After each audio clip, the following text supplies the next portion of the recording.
इधर देखो आप सब लोग कि अल्लाह ताला ने कुरान में क्या फरमाया है। ये अल्लाह ताला शोहर को कह रहा है, हर शोहर को, कि वो ये मियाँ और बीवी के लिए बात हो रही है। अल्लाह ताला उसको कह रहा है शोहर को कि वो तुम्हारे लिए लिबास है। ये बीवी की बात चल रही है, बीवी शोहर के लिए लिबास है और तुम उनके लिए लिबास हो। यानी कि मियाँ मतलब जो शोहर है वो अपनी बीवी का लिबास है और जो बीवी है वो शोहर का लिबास है। अब आप देखिए कितना बड़ा रिश्ता है।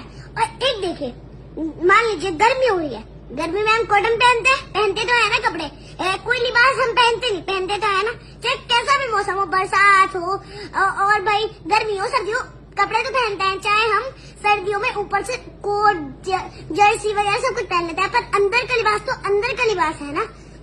तो लिबास पता है क्या करता है, लिबास हमारे अंदर की